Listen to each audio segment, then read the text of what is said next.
Hi, my name is John Hilton III.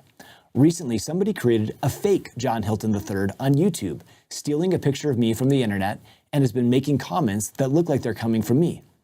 The comment itself is quite strange. It says, "Beloved, I don't know you in person, but God knows you. God ministered to me in a revelation when I was on your profile to see things around you. I saw blessings, but spiritual attacks, holding on to them. In prayers, I saw a woman in the realm of the spirit, monitoring and plotting delay in your life." The comment goes on to ask for money. If you think about it, this is kind of a weird comment, right? If I actually had a revelation about you, which I haven't, I probably would contact you directly, not with a comment on YouTube. We've seen this person create several fake accounts using the same comment, even a fake account of Elder Holland. Please report any fake accounts to YouTube using their reporting features. At first, I actually thought this was pretty funny. However, I soon started receiving messages from people who thought the comment really was from me, and they were concerned. This taught me an important lesson. There are counterfeits out there. This person, or people like him or her, will continue to create fake accounts throughout our lives. And sometimes there's not a lot we can do about it. We have to be on guard for counterfeits. The same principle is true spiritually, and we see it in church history. In early church history, a member named Hiram Page found what he thought was a seer stone. He believed this stone was giving him revelations. Some of what Hiram Page was teaching through his false revelations was different than what Joseph Smith was teaching. They were counterfeit revelations. Through the prophet Joseph, the Lord instructed Oliver Cowdery, "Thou shalt take Hiram Page between him and thee alone, and tell him that those things which he hath written from that stone are not of me, and that Satan deceiveth him. For behold, these things have not been appointed unto him, neither shall anything be appointed unto any of this church, contrary to the church covenants."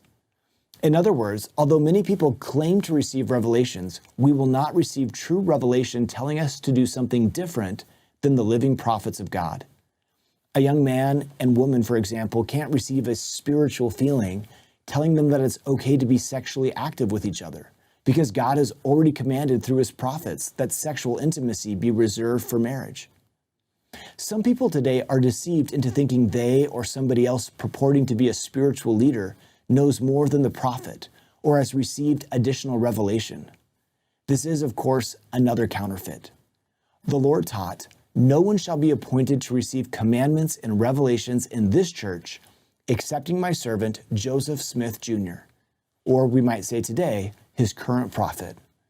So if I were to think something like, "The prophets don't know as much about this as I do, they need to adjust their thinking," it simply reveals that I need to adjust my thinking. Nephi warned that when people are learned, they think they are wise, and they hearken not unto the counsel of God. For they set it aside, supposing they know of themselves. Wherefore their wisdom is foolishness, and it profiteth them not, and they shall perish. To avoid counterfeit revelation, we must ask ourselves, is what I am being prompted to think, believe, or do contrary to what current living prophets are teaching? Let's conclude with a little activity. Look at this image. Can you tell which bill is counterfeit? Elder David E. Sorensen once remarked, "There was a man, his name is not important, who worked for the United States Treasury Department. One evening at a press conference, following his solving of a major counterfeit ring, one of the reporters directed this statement to him: 'You must spend a lot of time studying counterfeit bills to be able to recognize them so easily.' His reply to this was, 'No, I don't ever study counterfeit bills. I spend my time studying genuine bills. Then the imperfections are easy to recognize.'" The lesson for us should be obvious. If we want to avoid false revelation, we should immerse ourselves in true revelations, like Scripture and teachings from General Conference. The more time we spend with real revelation, the easier false revelation will be to detect.